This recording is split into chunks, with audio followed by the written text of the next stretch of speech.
الحمدللہ وکفا وسلام علی عبادہ الذین اصطفیٰ اما بعد اعوذ باللہ من الشیطان الرجیم بسم اللہ الرحمن الرحیم وحرام علی قریۃ اہلکناہا انہم لا یرجعون حتی اذا فتحت یاجوج وماجوج وہم من کل حدب ینسلون رب اشرح لی صدری ویسر لی امری واحلل عقدۃ من لسانی یفقہوا قولی صدق اللہ العظیم۔ حضرات گرامی، کبھی کبھی جب میں قرآن پاک کے مطالعہ کرتے کرتے سورہ انبیاء کی سورت پر آتا ہوں تو گزشتہ 1000 سال کے مفسرین کی تاریخوں کو دیکھتے ہوئے حیرانی ہوتی ہے کہ اس سورت کا، اس آیت کا راز اللہ تبارک و تعالیٰ نے ایک ایسے شخص پر کھولا کہ جو شخص برصغیر پاک و ہند کا ہودی خان تھا، جسے ہم اقبال کہتے ہیں۔ اس سے پہلے مدتوں لوگ مفسرین تفسیریں کرتے رہے، لیکن اس سورت کی اس کے پیچھے چھپے ہوئے اس راز سے نہ آشنا ہو سکے، کیونکہ یہ راز اسی وقت آشنا ہونا تھا کہ جب یہ معاملہ ہمارے سامنے کھل کے سامنے آنا تھا۔ اللہ تبارک و تعالیٰ کی ایک سنت ہے قرآن کے اندر کہ وہ وقت نہیں بتاتے۔ وَيَقُولُونَ مَتَىٰ هَٰذَا الْوَعْدُ إِن كُنتُمْ صَادِقِينَ قُلْ إِنَّمَا الْعِلْمُ عِندَ اللَّهِ وَإِنَّمَا أَنَا نَذِيرٌ مُّبِينٌ۔ اے نبی، یہ تم سے پوچھتے ہیں کہ بتاؤ کب آئے گی وہ گھڑی جس سے تم میں ڈراتے ہو؟ ان سے کہہ دو سارا علم اللہ کے پاس ہے، میں تو ایک کھلا ڈرانے والا ہوں، اور وہ آئے گی ضرور۔ پوری قرآن پاک کی آیات کو اٹھا لیجئے، صرف ایک جگہ اللہ تبارک تعالیٰ نے اپنی سنت کو توڑا ہے، اور یہ ہمارے لیے توڑا ہے۔ میں حیران ہوتا ہوں، اور کتنے خوش قسمت ہیں ہم لوگ کہ اللہ تعالیٰ نے ہمیں فور وارن جسے کہتے ہیں نا، پہلے سے بتا دیا کہ تمہاری یہ گڑھا آنے والا ہے، بس اب ہوشیار ہو جاؤ، تمہارے سامنے یہ سب کچھ آئے گا۔ فرمایا ہم نے ایک بستی کو ہلاک کر دیا، وَحَرَامٌ عَلَىٰ قَرْيَةٍ أَهْلَكْنَاهَا، ایک بستی کو ہلاک کر دیا، اور پھر اس کے بعد اس کے رہنے والوں پر اس بستی کو حرام کر دیا۔ أَنَّهُمْ لَا يَرْجِعُونَ، اب یہ واپس نہیں آئیں گے یہ لوگ۔ حتیٰ کب آئیں گے؟ اذا فتحت یاجوج و ماجوج، جب ہم یاجوج اور ماجوج کو کھول دیں گے۔ وَهُمْ مِنْ كُلِّ حَدَبٍ يَنْسِلُونَ، اور تم پر ہر بلندیوں سے حملہ آور ہوں گے۔ آپ حیران ہوں گے کہ یہ بستی یروشلم کی بستی ہے، اور یروشلم کی بستی پر بہت عذاب آئے ہیں۔ آپ لوگ مجھ سے زیادہ قرآن پاک جانتے ہیں، اور ڈاکٹر اسرار صاحب کی صحبت کے پلے ہوئے لوگوں کے سامنے قرآن کے تفاسیر زیادہ میرے جیسا جاہل اور کم علم آدمی کیا بیان کرے گا۔ بہت عذاب آئے۔ آخری عذاب سیدنا عیسیٰ علیہ السلام کے بارے میں، جو ان کی ہرزہ سرائی اور جو انہوں نے ان کو صلیب تک پہنچانے کے لیے کوشش کی تھی، اس کے بعد آیا۔ آپ کبھی اس سارے کے سارے ایپیسوڈ کو اس کو دیکھیں کہ کیا کچھ نہیں کیا گیا۔ سیدہ مریم کی پاک بازی کی گواہی کے باوجود انہیں فاحشہ کہا گیا، اور نعوذ باللہ حضرت عیسیٰ کو ولد الحرام کہا گیا۔ تو اس عذاب کی صورتحال میں ایک تو یہ کہ اللہ نے ان کا عذاب سسپینڈ کر دیا میرے اور آپ کے زمانے پہ لانے کے لیے، اور دوسرا یہ کہ 70 عیسوی کے اندر رومنز ان پہ ٹوٹ پڑے، اور وہی رومن جن کے وہ چہیتے تھے انہوں نے نکال کے انہیں پوری دنیا کے اندر تقسیم کر دیا۔ جب وہ تقسیم ہو گئے، کوئی نائجیریا چلا گیا، کوئی برطانیہ چلا گیا، کوئی روس چلا گیا، کوئی ہندوستان آ گیا، دنیا پوری میں پھیل گئی۔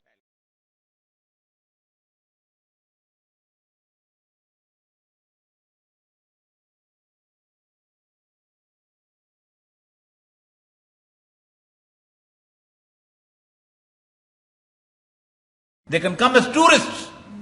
وہ یہاں آئیں گے، ویلنگ وال کے سامنے روئیں گے، گریا کریں گے دیواریں گریا کے سامنے، لیکن رہ نہیں سکتے۔ 1920 میں ایلیا پہلا ہوا ہے، جسے کہتے ہیں یہودی کہ ہم نے بحر تبریا، جسے سی آف گیلیلی کہتے ہیں، اس کو کراس کر کے ہم وہاں پہنچے ہیں۔ اور 1920 میں اللہ کہتا ہے کب آئیں گے؟ جب ہم یاجوج اور ماجوج کو کھول دیں گے۔ قرآن حق اور سچ۔ اقبال نے اسی دوران میں ایک آیت لکھی تھی، ایک شعر لکھا تھا، کہا تھا کھل گئے یاجوج اور ماجوج کے لشکر تمام، چشم مسلم دیکھ لے تفسیر حرف ینسلون۔ اگر قرآن حق ہے اور سچ ہے تو یہ یاجوج اور ماجوج کون ہیں؟ رسول اکرم صلی اللہ علیہ وسلم ایک دفعہ بیٹھے ہوئے تو آپ کے ماتھے پہ پسینے کا قطرے آئے اور آپ نے کہا ویل للعرب ویل للعرب ویل للعرب، عرب کے لیے تباہی، عرب کے لیے تباہی، عرب کے لیے۔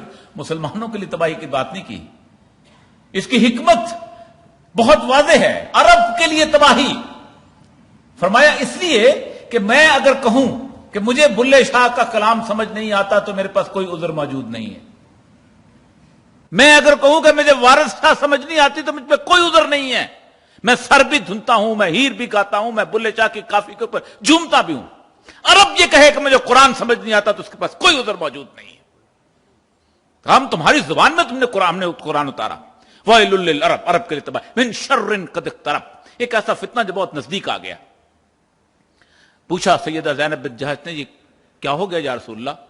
فرمایا جو ذوالقرنین نے دیوار بنائی تھی اس کے درمیان میں سے یاجوج اور ماجوج نے سوراخ کر دیا۔ اگلا سوال جو بڑا نیچرل ہے کہ یاجوج اور ماجوج کون ہیں؟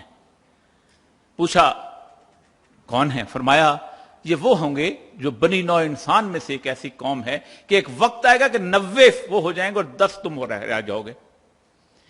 پھر اگلا سوال، اگر انہیں کھلا چھوڑ دیا گیا تو یہ کیا کریں گے؟ فرمایا اگر انہیں کھلا چھوڑ دیا گیا تو یہ دنیا کے معاش میں فساد پیدا کر دیں گے، disturbance in the economic system of the world. پھر سوال ہے، پوچھا کیا ہم ان پہ فتح حاصل کر لیں گے؟ اللہ کا رسول نے فرمایا تم ان پہ فتح نہیں حاصل کرو گے، ہاں اللہ ان سے جنگ کا اعلان کرے گا اور پھر ان کو تباہ برباد کرے گا۔ سورہ الحمد سے لے کے والناس تک اٹھا لیجئے، آپ کو کوئی ایک جگہ پہ اللہ نہ زنا کے خلاف جنگ کا اعلان کرتے ہوئے نظر آتے ہیں، نہ شراب کے خلاف جنگ کا اعلان کرتے ہوئے نظر آتے ہیں، نہ غیبت کے خلاف۔ اللہ صرف ایک جگہ جنگ کا اعلان کرتے ہیں، اللہ اس کے رسول کے لیے جنگ سے تیار ہو جاؤ، اب وہ سود ہے۔ ایسا کیوں تھا؟ ایسا آج کے دور میں ہمیں نظر کیوں نہیں آتا؟ وہی سوال جو سورہ بقرہ میں کہتے ہیں کہ یہ لوگ کہتے ہیں کہ یہ تو بالکل ایک تجارت کی ایک قسم ہے اور انہیں شیطان نے چھو کے باولا کر دیا ہوا ہے۔ آئیے تاریخ کے 2 چیزوں پر نکال کے میں آپ کو ماڈرن اس دور کے اندر اور اس سود کے پورے فتنے کے بارے میں آپ کو بتاتا ہوں، کیونکہ ہم اس کو سمجھ لیتے ہیں بڑا آسان سا کہ یہ بس کیا بات ہے جی، ایک بندہ بیٹھ جائے گا تو اس کو ایک جیسے کہتے ہیں ہیلے کی بنیاد پہ ایک اسلامک بینکنگ ہم بنا لیں گے تو ہم بہت اچھی آسانی سے زندگی گزار۔ ایسا نہیں ہے۔ تاریخ کے 2 واقعات جو بتاتے ہیں کہ یاجوج اور ماجوج کی صورتحال ہمارے پر کیسے مسلط ہے۔ من کل حدب ینسلون، 625 سے 26 میں ایک بہت بڑا سیلاب آتا ہے اور کیسپین کے اوپر کی جو گورج ہے وہ کھل جاتی ہے اور وہ دیوار ختم ہو جاتی ہے جو ذوالقرنین نے بنائی تھی۔ قرآن کے اندر بڑی تفصیل سے، قرآن کے اندر صرف ایک نشانی کا ذکر ہے قیامت کی، نہ دجال کا ذکر ہے، نہ حضرت عیسیٰ علیہ الصلوۃ والسلام کی آمد کا ذکر ہے۔ کھول کے بتایا، ذوالقرنین کے سفر کے پوری تفصیل بتائی کہ وہ مشرق کی طرف گئے، مغرب کی طرف گئے اور کیسی طرف گئے کہ جہاں اوپر گورج۔ دوسری نشانی، ایک قبیلہ ایسا تھا اس علاقے کا رہنے والا جو خزا قبیلہ کہلایا جاتا تھا۔ جو لوگ ایران گئے ہیں ان کو پتا ہوگا کہ کیسپین سی کو وہ بحر خزر کہتے ہیں۔ خزا قبیلہ تھا کہ جس نے یہودیت قبول کی ہے، اس سے پہلے یہودی کبھی کسی کو اپنی صف میں داخل ہونے کی اجازت نہیں دیتے تھے، اور یہ اس قدر بڑے کہ یورپ کے یہودیوں میں سارے کے سارے جنہیں ہم آج کبھی آپ نیٹ کے لوگ ہیں ذرا ٹائپ کیجئے گا، اس پہ لکھا آئے گا اشکنازی جیوز۔ یہ وہ لوگ ہیں جو نیلی نیلی آنکھوں والے ہیں اور بھورے بھورے بالوں والے ہیں، یہ سارے کے سارے اکٹھے ہوئے۔ ان لوگوں نے تقریباً 1000 یا 1500 سال تک ماریں کھائیں۔ کوئی ٹسکنی سے نکالا گیا، کوئی ملان سے نکالا گیا، کوئی کہیں، جن کو پورے کے پوری زندگی ان پہ تنگ کر دی گئی۔ حالت یہ تھی کہ 200 سال تک یہ انسانوں والے نام نہیں رکھ سکتے تھے۔ کتے کا نام، ڈاگ اور کک کس طرح کے نام رکھے جاتے، ان کو خاص لباس پہنایا جاتا تھا۔ ایزابیلا فرڈیننڈ نے جب ان پہ حملہ کیا ہے، جب فلسطین فتح کیا ہے تو ان کو بلایا، 1.5 لاکھ یہودی تھا وہاں پر، 75,000 نے کہا ہم عیسائی ہوتے ہیں، کہا ہمارے سامنے سور کھاؤ گے روزانہ اور ہمارے سامنے تم ہفتے کے دن کاروبار کرو گے۔ बदतरीन 1896 में ये अश्कनाजी ज्यूस इकट्ठे होते हैं वियना के एक शख्स हजाल के साथ, और 1896 में ज़ायनिज्म के प्रोटोकॉल्स लिखते हैं और कहते हैं अब हमने मार नहीं खानी, अब इस दुनिया की सियादत हमारे हाथ में होगी, और वो जो मकाशफात दानियाल हैं हम उस पर अमल करते हुए यरूशलेम पहुंचेंगे और हम वहां पर हमारा मसाया आएगा। 1916 के अंदर एक ऐसा डेक्लेरेशन आता है कि जिसके अंदर एक लफ्ज, एक पूरा सेंटेंस है कि we the nations of the world believe that the Jew is one nation wherever they live and they have all the right to go back to यरूशलेम। ये बर्तानिया के अंदर ये डेक्लेरेशन, बालफोर डेक्लेरेशन 1916 में आता है, और 1916 के बाद पहला काफिला जो है वो वहां दाखिल होता है, और वो दाखिल होता है बैर तिब्रिया को। बैर तिब्रिया है सी ऑफ गैलिली, फिर नेट के लोग आप जाने वाले हैं, सी ऑफ गैलिली जो है, इसके बारे में सैयदुल अंबिया सल्लल्लाहु अलैहि वसल्लम फरमाया जब पहला लश्कर याजूज और माजूज का उसको अबूर करेगा उसमें पानी होगा, जब दूसरा लश्कर आने वाला होगा तो उसमें पानी खत्म हो गया होगा। नेट पे जाइएगा, देखिएगा सी ऑफ गैलिली में दरियाए उर्दन और दरियाए लेबनान जो है वो दाखिल होते हैं। उन्होंने उसका रुख मोड़ के इजराइल ने अपने आप को आबाद कर लिया है। इस वक्त 8 या 10 फुट पानी रह चुका हुआ है इसका। पहला लश्कर क्रॉस किया। अब 1920 के 4-5 वाकयात सूदी निजाम को आपके सामने रखता हूं और इजाजत चाहूंगा ताकि आपके सामने शरह सद्र हो जाए। 1920 रसूल अकरम सल्लल्लाहु अलैहि वसल्लम ने फरमाया तुम्हारी कड़ियां टूटनी शुरू होंगी, और जो पहली कड़ी तुम्हारी टूटेगी वो खिलाफत की कड़ी होगी। 1920 खिलाफत उस्मानिया टूटी, हिस्से बखरे कर दिए गए, मॉडर्न सेकुलर नेशन स्टेट्स का वजूद आया, और मॉडर्न नेशनल स्टेट ने 3 चीजें आप लोगों पर लाजम करार दे दी। ये मिस्र है, ये इराक है, ये फ्रांस है, ये बेल्जियम है। 1920 में पासपोर्ट का डिजाइन आया, 1924 में वीजा रेगुलेशन आई, 1926 में बॉर्डर सिक्योरिटी फोर्सेस आई, दुनिया चिड़ियाघर बन गई। 3 चीजें आप पर लाजम करार दे दी गई। Every country must have a constitution, हर मुल्क का एक दस्तूर होना चाहिए। ये दस्तूर क्या चीज है? ये रेप्लिका है, मुख्तलिफ किस्म की चीजों का रेप्लिका है जो आपके सामने पेश किया जाता है। 5-6 शिकें निकाल दें, हर मुल्क का दस्तूर एक। इसीलिए शर्म का मकाम है मुसलमानों के लिए कि 1948 में जिस वक्त कैनेसेट का पहला इजलास होता है इजराइल का, और जब वो वहां बैठते हैं तो डेविड बिन गोरियान कहता है we are not going to create a book which should have more status than Talmud and Torah. हम कोई एक ऐसी किताब तख्लीक नहीं करेंगे जिसकी इज्जत और तौकीर तालमूद और तौरात से ज्यादा हो। The constitution of Israel is तौरा। इजराइल का आईन तौरात है, और उसके बाद आज तक इजराइल ने अपना आईन नहीं बनाया, उसी तौरात पर अमल करते हुए वो आगे चलते हैं। दूसरी चीज, every country must have a bank, central bank. मेरी और आपकी पहचान क्या है दुनिया के अंदर? मेरी आपकी पहचान पेपर करेंसी है जिससे हम पहचाने जाते हैं। मेरे नोट के ऊपर कायद आजम की तस्वीर है, उसके नोट पे गांधी की तस्वीर है, उसके नोट के ऊपर वाशिंगटन की तस्वीर है। तीसरा, every country must have a national date. क्या दुनिया में हमेशा इस निजाम के आने से पहले इंसान इंसानों पर कर्जा डालते थे? कभी कौमें मकरूज नहीं हुआ करती थी। 1947 से पहले बर्रे सगीर पाक और हिंद पर 1 रुपए का कर्जा नहीं था। हमारे अंग्रेज हमारे बाप का रिश्तेदार नहीं था कि हमारे ऊपर खर्चा करता। 5 करोड़ पाउंड लेवी थी जो यहां से जाती थी और बर्तानिया को पहुंचाई जाती थी। दुनिया का बिगेस्ट इरिगेशन सिस्टम यहां बना, दुनिया का बेहतरीन रेलवे का निजाम यहां बना, कॉलेजेस बने, स्कूल बने, अस्पताल बने। अकेली मॉल रोड आज बनाने चले जाएंगे तो आप कहेंगे जाओ इंटरनेशनल बिडिंग, एक तस्वर बना दिया गया। वो जो पाचा साहब बता रहे थे 15 trillion dollar American GDP, 16 to 17 trillion dollar American debt. कभी अमेरिका के डेट पोर्टफोलियो पे जाके देखेगा, यूं ऐसे उससे गिरते हैं जैसे पेट्रोल भरते हैं ना, वैसे फिगर्स गिरते जाते हैं, ताकि पूरी कौम को इस सूद के कंजे में गाड़ लिया जाए, मकरूज कर दिया जाए। 1920 दुनिया का पहला मिस वर्ल्ड का कंपटीशन, फहाशी और ओरियानी का आगाज। 1920 दुनिया की पहली पोर्नोग्राफिक फौज फिल्म।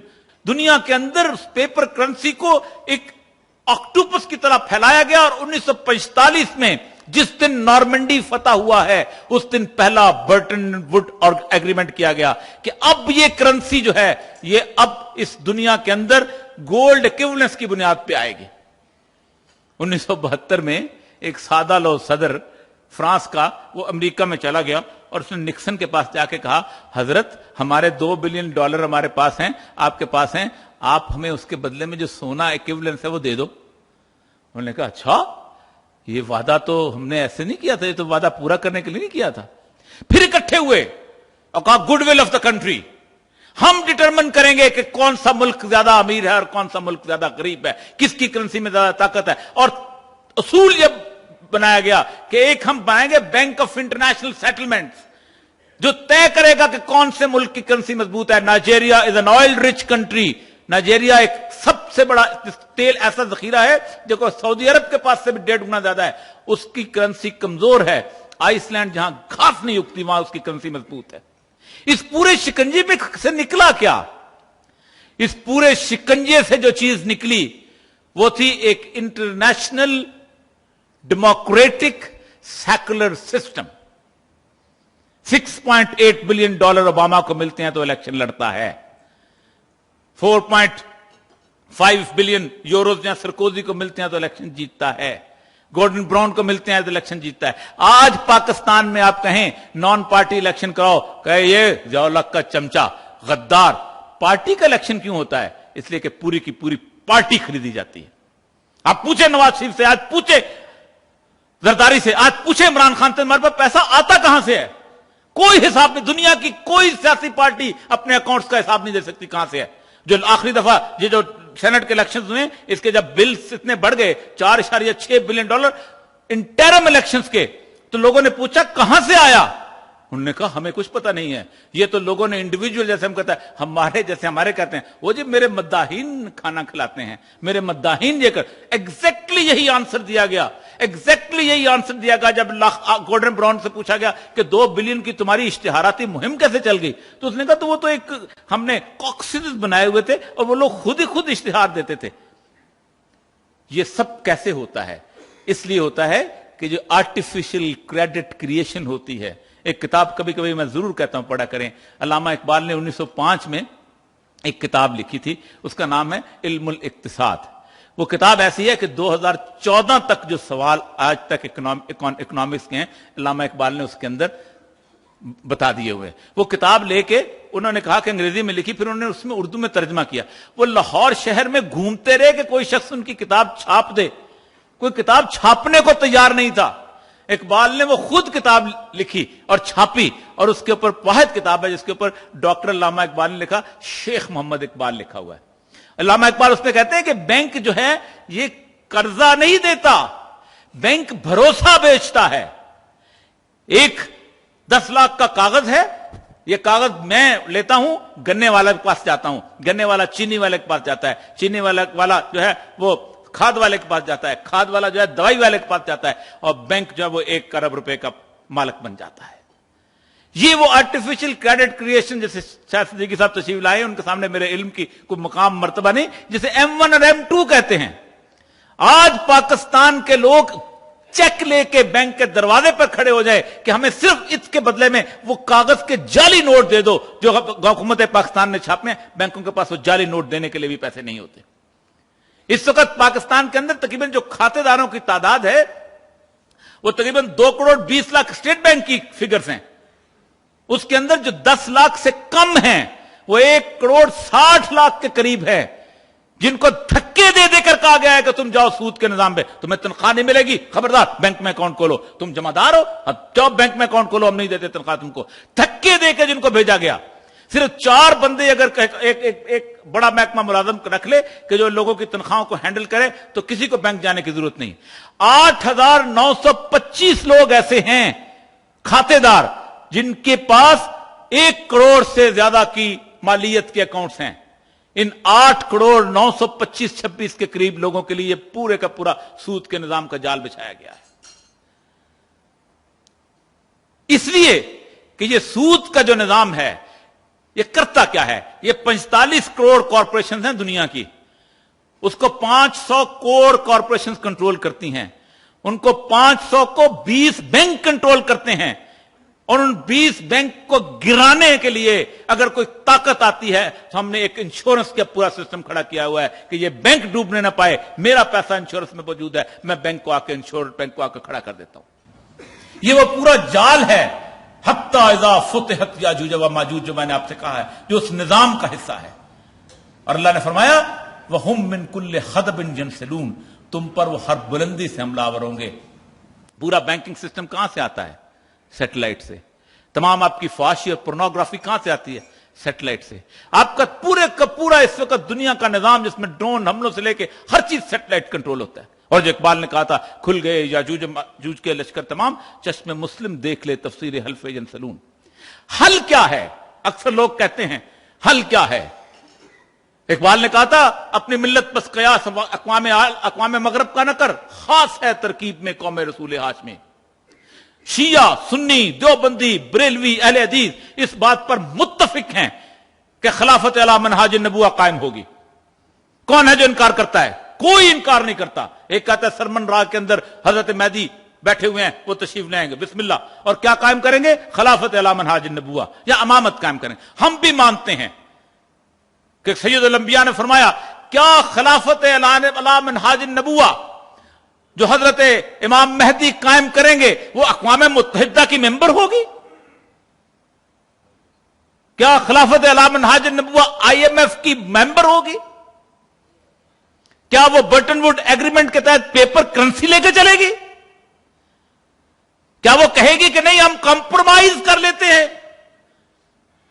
नहीं, इस्लाम किसी तौर पर कॉम्प्रोमाइज की जरूरत नहीं समझता। मेरे दोस्त समझते हैं कि हम जमहूरियत के सिस्टम के अंदर जिंदा रहकर हम आगे बढ़ सकते हैं। सैयदुल अंबिया की सुन्नत इसके खिलाफ है। मक्का के सरदार जमा हुए, फरमाया देखो हम सारे मिल के तुमको सरदार बना देते हैं। हम नून लीग, हम लोग जनाब पीपल्स पार्टी, हम सारे मिल के तुम्हें सरदार बनाते हैं। आए हमारे साथ, तुम वो क्या कहते हैं आजकल, म्यूचुअल एग्रीमेंट, ये हल्कों हल्कों की आपस में वो कर लेते हैं, ये तुम्हारा हल्का, ये हमारा, और हम तुम्हारी बात, तुम इस चीज फरमाया मेरे हाथ पर चांद और मेरे हाथ पर सूरज अगर रख दिया जाए तो मैं नहीं मानूंगा। डेमोक्रेटिकली इलेक्ट करने के लिए तो सारा का सारा अरब तैयार था उनको। इस्लाम बुनियादी तौर पर कई दफा अर्ज करता हूं गलबे का कायल है, और गलबा यह होता है कि 500 गांव होते हैं, उन पर 5 बदमाशों का गलबा होता है। अल्लाह कहता है पहले इस गलबे को खत्म करो और फिर उस पर मेरी बादशाहत कायम करो। मुझे किसी ने अक्सर सवाल लोग करते हैं कि फिर हमारा सिस्टम कौन सा है? इस्लाम हुक्मरान के ऊपर इतनी शर्तें आयत नहीं करता जितनी शर्तें अहल राय पर आयत करता है। मैं ऑक्सफोर्ड में तकरीर कर रहा था, मुझे किसी ने कहा ये तो फिर आप लोगों को वोट देने से, राय देने से रोक रहे हैं। मैंने कहा आप जब वोटिंग करते हैं तो आप एक कंडीशन लगाते हैं कि ये बंदा जो है 18 साल का होगा तो ये वोट देगा। You put up one condition, simple. 15 साल के ज़हीन तरीन बच्चे को वोट देने का हक हासिल नहीं है। 85 साल के फातर लकल बूढ़े को, जिसको फालिज हुआ, वो भी वोट दे सकता है। जब एक कंडीशन लगाते हैं तो फिर आप 10 कंडीशन भी लगा सकते हैं, अनलेस या तो फिर पैदा होते ही बच्चे का अंगूठा लगवाओ। इस्लाम कहता है कि आप वोटिंग के लिए, आप राय के लिए, एक ऐसे जब वो आप राय के लिए ठीक आदमी को इलेक्ट कर लेंगे, उसके बाद और कोई मसला नहीं है। जिस दिन आप अपने मामलात का, आपके 10 लाख रुपए फंसे हों, तो आप ढूंढते हैं ईमानदार आदमी कौन सा है जो हमारा फैसला करवाए। मोहल्ले में कभी किसी को मुश्किल पेश नहीं आई कि इस मोहल्ले के अंदर दीनदार, ईमानदार, नेक और साले आदमी कौन सा है। कभी किसी को हम साले आदमी ढूंढने की तरफ रवाना नहीं होते। तो बुनियादी तौर पर कहने का मकसद यह है कि यह पूरे का पूरा वो सिस्टम है जिस सिस्टम की सपोर्ट जो है वो सिर्फ और सूद के निजाम के ऊपर है। आज अगर आप सूद के इस निजाम की जड़ को उखाड़ के नीचे फेंक दें, ये पूरा का पूरा निजाम धड़ाम से गिर जाता है। किसी जिमी कार्टर को मूंगफली के फॉर्म से निकलकर कभी भी 6 या 8 बिलियन डॉलर नहीं मिलेंगे जो कॉर्पोरेट कल्चर उसको देता है और बैंक्स के थ्रू देता है। किसी नवाज शरीफ को, किसी आसिफ जरदारी को इस तरह बैंकिंग और आर्टिफिशियल क्रेडिट की सपोर्ट हासिल नहीं होगी। यह है वो रास्ता जिस रास्ते की तरफ हमने जाना है, और यही वो रास्ता है कि जो रास्ता आपको जंग के लिए तैयार करता है। एक बात याद रखो, اللہ ताला उन लोगों की नेकियों को कबूल करे और अल्लाह ताला उन लोगों को इस रास्ते में और आगे जाने दे। अल्लाह, मेरा अल्लाह, मैं अक्सर कहता हूं, बहुत धड़ेबाज है। अल्लाह से बड़ा, पंजाबी में कहते हैं तड़वई, कोई नहीं है। अल्लाह पूरे कुरान के अंदर सिर्फ दो लोगों का ऐलान करता है, एक हिजबुल्लाह, अल्लाह के धड़े के लोग, और एक हिजबुश्शयातीन, शैतानों के धड़े के लोग। हिजबुल्लाह वो हैं जो हरबम मिनल्लाह व रसूल ही, अल्लाह उसके रसूल की जंग में अल्लाह उसके रसूल के साथ हैं, और शयातीन के लोग वो हैं, खा वो किसी भी तौर पर मुकाबले पे खड़े हों, खा वो इतना भी कह दें कि नहीं कुछ देर के लिए हम सब्र कर लेते हैं, कुछ देर के लिए हम गुजारा करते हैं, मेरे अल्लाह के नजदीक वो दूसरे धड़े के लोग हैं। अल्लाह के धड़े के लोग, उनकी खताएं भी माफ हो सकती हैं, उनकी कोताहियां भी माफ हो सकती हैं, लेकिन अल्लाह के दुश्मनों की ना खताएं माफ होती हैं और ना कोताहियां माफ होती हैं। वाखिर दावाना अल्हम्दुलिल्लाह रब्बिल आलमीन।